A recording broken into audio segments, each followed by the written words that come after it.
So I'm going to be talking about this concept of learning journals, which I've been using for about almost 6 years now. And I'll talk to you a little bit of detail about those. I teach at the graduate school. I teach in the graduate program at School of Communication Information. So I'm a teaching professor there, but I direct 2 master's programs.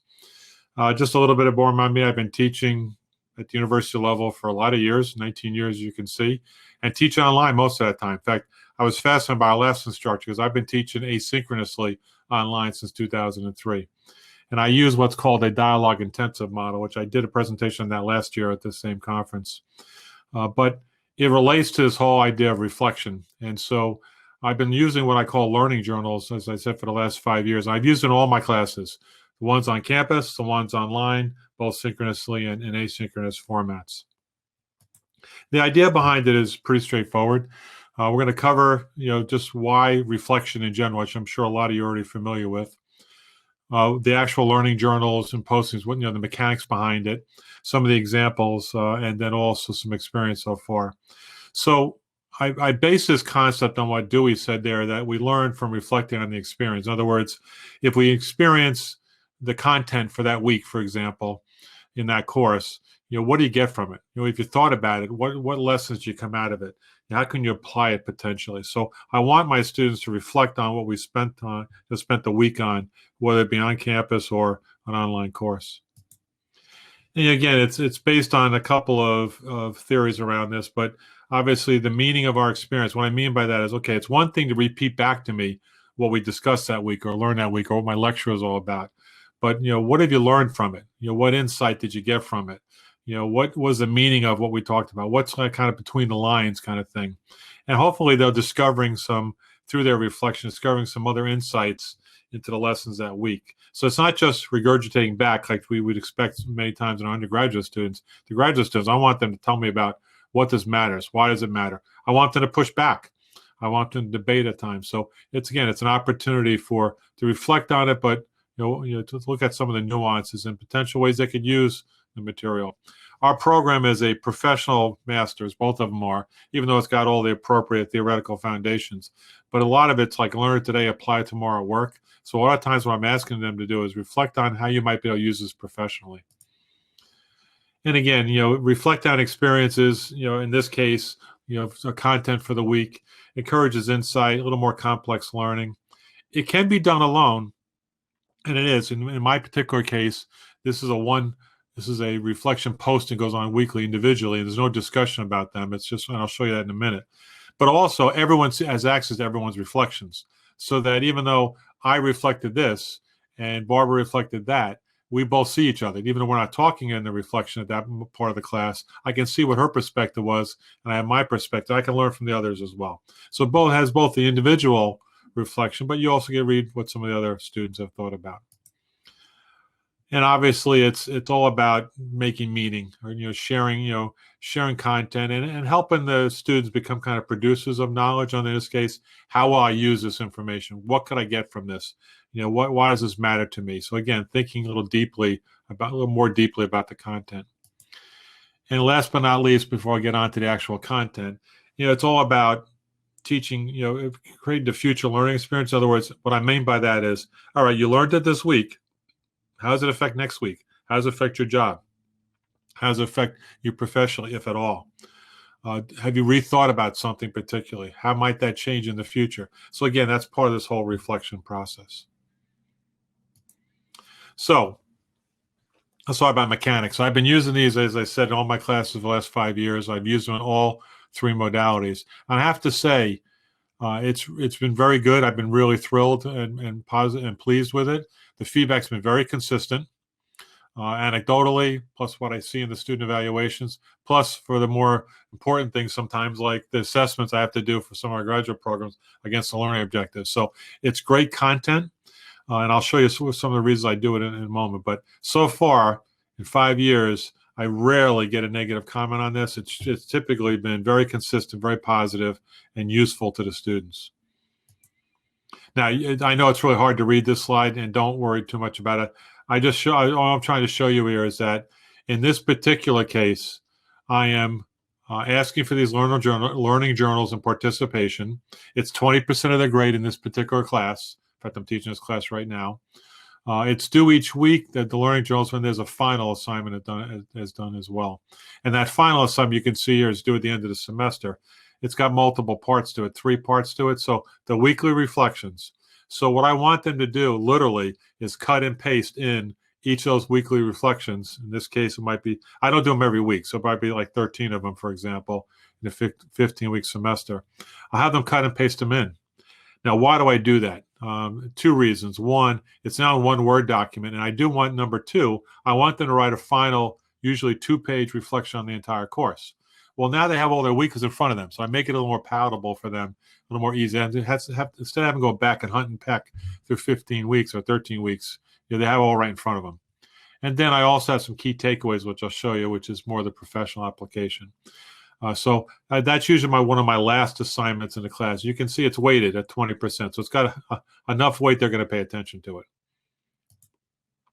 So why do I do it? There's 4 or 5 reasons I do it. One is it actually helps to keep the students current.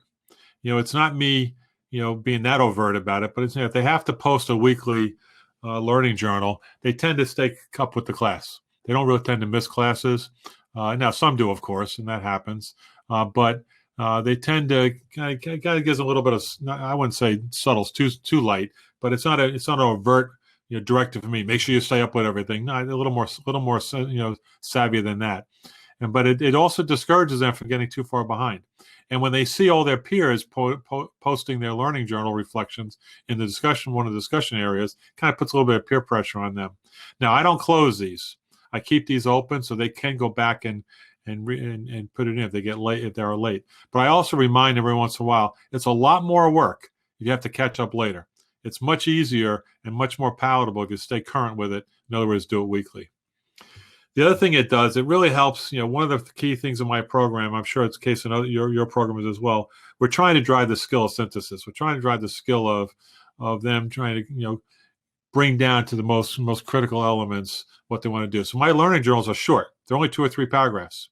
But it kind of forces them into this concept of synthesis and kind of figure out what were the critical points that week in the lessons, discussions, or content in my course. It also gives me tremendous feedback. I can tell right away that I have a good week or a bad week. If I'm getting a lot of consistent themes, in the learning journals, that means my lecture was okay, the discussions were okay, we're kind of on the mark. If I'm seeing a lot of weird things or kind of erratic things, then I screwed up. That's how I look at it. So it gives me very solid weekly feedback on how I'm doing. The other thing it does for me, it can be a source of more learning, because occasionally a student will bring up an idea. Oh, I wish we had done more about that. Or I'd like to learn more about that. It gives me a chance to look at content and dive deeper into particular areas. It also, as you'll see later when I do the final assignment, it gives us a chance to blend theory and practice in a way that my students particularly want. 90% of our students are in our program for professional reasons. Only about 10% go on to a research career or to a PhD. So we have to have a theoretical foundation, of course, to have a solid master's, but we also want to have those kind of professional applications they can use as well. So it blends both of those as well. So those are the 5 reasons I typically use these. Now, what is it actually? It's a graded assignment, as I mentioned earlier, usually rated about 20%, sometimes a little higher, but usually around 20% of my classes. There's a single one posting each week, and they either do it over the weekend. So if it's an online class, for example, discussions open Monday to Friday. I ask them, over the weekend, post this short, again, 2 or 3 paragraph reflection. If it's a synchronous class or on-campus class, I ask them to post it before the next class. As I mentioned earlier, I don't keep them closed. I don't close them. I keep them open the entire semester. That way, if life gets in the way, they have a chance to come back and talk about it. But I also remind them a lot. I use a weekly checklist in my classes. I always put announcements in the class. I always follow up with an email, so that it's kind of hard for them to hide. It's in the syllabus. So if they miss it, they're just not paying attention, because they get at least 3 reminders from me. Kind of just stay current. I'm interested in what you have to think about it. As I mentioned to them, and I usually show this like every couple of weeks, I'll tell them, hey, look, a couple of you are getting behind. Just be careful. It's just a little more work when you get behind. So again, not directing them or telling them catch up, but remind them the challenge if they don't. And again, they're short postings, 2 or 3 paragraphs. I encourage them all the time. In fact, I've had a couple. In fact, I had in the same class I'm teaching right now, using the syllabus before. I had a discussion with them last week on this, and I said, "All right, how long is it taking you?" The average time was between 25 and 35 minutes, which is what I want. I don't want this to be a lot. I don't want to have to spend hours on this. It should be something. If they were paying attention, if they were engaged in our content for the week, it should take about a half hour or so. Again, and some people report less, some people report a little more, but that's what I'm trying to target. I'm not looking for this a major assignment that takes hours each week. That defeats the purpose completely. And I also tell them there's really no wrong answer. I'm not grading your answer. I'm just grading. I'm trying to understand the themes that are coming true and what you got out of it. So I'll prompt them, for example, what resonated with you? What surprised you, if anything? What were your key takeaways? Is there anything you might want to challenge, something that you don't quite agree with? So I prompt them, but I don't direct them. They can decide, what to answer, because it's their reflection. As I said earlier, it does feed into the final assignment, which I'll show you. So this is actually my direction. This is what's posted each week. So, for example, 2 weeks ago in this particular class, it's a discussion area, and it's the learning postings for the week, and that's the content. You can see it's pretty straightforward. I put this in every week. There's a learning journal for each week, so they can go in and add in the material. This will be too hard for you to read, and I don't want to bore you with it, but I'll just give you an example. Here's an example of one. Again, you can see that. Again, 2 paragraphs, pretty straightforward. We were talking about conflict management that particular week. And so we're talking about the 5 styles of conflict management. And you can see this person, pretty much got it. They understood what I was looking for. And when I looked over that week, I saw a lot of consistent email or consistent postings that said similar things to this. So that was really useful to me because I realized that the lesson kind of resonated with them and stuck with them. Here's another one, a little shorter. Again, I'm not making qualitative comments in this case to them typically. I'm just, did you do it or not? And I'm looking at the themes that I'm kind of recognizing. But even in this case, they were talking about the different styles of conflict management and some of the things we're talking about. So not quite as involved, but fine. There's really nothing wrong with that, with this answer. Again, remember, I'm looking for, are they keeping up? Are they getting the material? Are they consistent, some of the themes that are emerging? Now, in part of my sometimes not so gentle reminder, I post this every couple of weeks, and usually in my lessons for that week. It's all right. Look, there's 20 people in this class. Somebody missed the first week, and clearly a couple of people are behind in week 4 there. Or sorry, somebody missed in week 3. A couple people behind in week 4. So that's kind of a gentle way to remind them, hey, don't get too far behind on these because you're going to cause yourself more work and it's unnecessary. So as I mentioned earlier. I'm sorry, we have a question on the discussion forum if you'd like to take that. Or sure, please. Okay. The question is, do you use a rubric to grade these journal entries? I do not use a rubric to grade them. I grade them based on, let me go back, I'll show you. I grade them based on this, and there's a lot of detail in my syllabus on that, but I don't use a rubric. Hopefully that answers the question. Now, I also don't grade these weekly. I grade these once at the end of the semester. So I have other professors in my program that grade them weekly. I think that's a lot of work, and that's fine. I appreciate their diligence. I don't do that, but I do provide a lot of feedback. So again, I remind them weekly that these things are there, just to make sure they keep up with them. Sometimes I'll comment on them, which lets them know that I am reading these things and paying attention to them. And I'll say, for example, hey, we had a great discussion. I really appreciate all your comments and your learning journals on conflict management styles last week. Here's a couple of things that came up I wanted to address again. So I'll bring the content back in to let them know that I am reading these things and paying attention to them. I do provide what I call qualitative feedback every couple of weeks, usually 4 times a semester, and I'll do it collectively. In fact, I do it in week 3 usually. Here's some comments on our general discussion so far and on the learning journal so far. And I'll also reach out to individual students. I'll have a conversation with them, or I'll send them an email reminding them. But it's qualitative feedback. Hey, you're doing great. I appreciate that. Please expand a little bit. Think about this. Have you thought about that? That kind of feedback. Again, it's kind of a gentle way to remind them to stay engaged. And then if something comes up where there's an issue, of course, I'll address that. But I don't grade it till the end. Right? And it's wrapped up in my participation grade, which, again, is quite detailed in my syllabus. I have literally 4 pages in my syllabus on discussion, participation, and learning journals, and my expectations there. As I mentioned earlier, I use this dialogue intensive model. It takes a little bit getting used to. So in this, I'll give you an example. In this particular class, this cross-cultural communication class, I have 18 students. We're averaging 130 postings in a week, so every week so far in the discussions. So it's very intense. So I do, qualitative feedback, and again, individual feedback as we go along. I mentioned earlier that to the final assignment in class. So this is an example. I use a template. So there's a Word document, it's a template. And all they have to do is 3 parts here, as you can see. They cut and paste in their weeklies. And again, I do that for 2 reasons. One, it kind of keeps them honest that they're doing them. Second, when they do the 3rd part there, which is the final reflection, all the individual weeks are right in front of them. It's right in the same document. They don't have to go back and look through them again. They can get them literally right in front of them. I encourage them to use this template all the way through, by the way, class. I posted in the first week, so it's in there. And so that becomes more practical in terms of use for them, a little more efficient. And then you'll see that, I'll skip down to the 3rd part. Again, I'm looking for usually a 2-page overall reflection on the entire course. So what'd you get out of it, resonated, et cetera, et cetera. So similar format, but now they're looking at the entire course together. And then that table there in the middle, I literally just had fill out the table. And they decide what they want to put in there. But this is where I want them to apply professionally what they were learning. Because remember, most of my audience, most of my students are here for professional reasons. So if you thought about, for example, those conflict management styles, how could you use them at work? What lessons you get out of that you could potentially apply. So that's what that middle table is. So it's a pretty straightforward assignment. Cut and paste in your weeklies, fill in a table, give me a 2-page reflection, you're good to go. And they do well. Now, despite me telling them at least easily 6 or 7 times, there'll be a couple students who won't use the template. They'll just free-form it. That's okay. It happens. It just makes it a little more challenging to grade it, but it happens.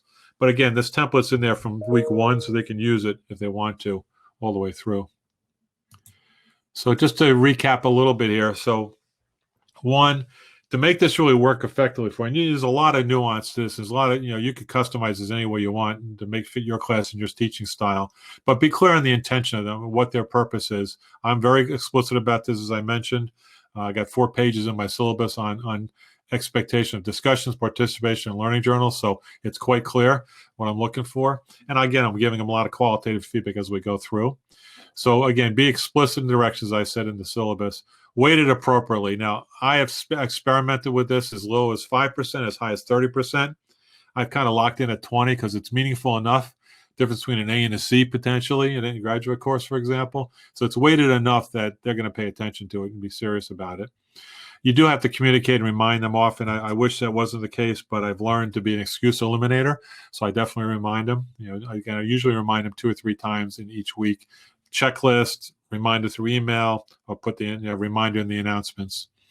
I definitely, when I say keep it timely, my suggestion is have them do it weekly. Now I have other professors use this model as well, but they're doing it every 4 weeks.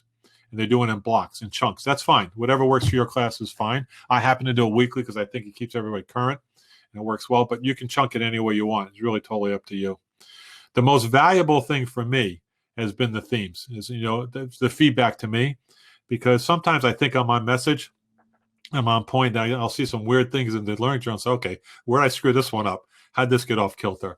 Or as I said earlier, the other thing I get out of it is they'll give me an idea to dive into content a little bit more, or to bring in some tentacle related to some content, or go into something that's kind of tangentially what we were talking about. So the source of themes and consistency for feedback to me, and also the opportunity for new learning or to dive in areas of interest to them that's probably the most valuable thing to me and what I've gotten the most out of it. And as I said, you can decide how you want to do the feedback and grading. I do enough grading. I have typically 5 graded assignments every one of my classes. And when you got 20 students, that's 100 things to grade. You all know quite well, I'm sure. I'm not looking to grade weekly. I have some ambitious professors, both PTLs and full-time lectures in my program, full-time faculty that do grade weekly. I bow to them. I'm not doing that, but that's totally up to you. But I do, as I mentioned, I do give qualitative feedback or intervention feedback every 2 or 3 weeks all throughout. So they get a lot of feedback from me, and I let them know if they're having challenge, that they're gonna have a grading challenge later if they're too far behind. So hopefully that's been some useful to you. That's my email address if you're interested, my LinkedIn page. If anyone's interested in looking at a sample syllabus or something, I'm happy to send it to you. Whatever works. I'm going to end the show so I can hear questions for you.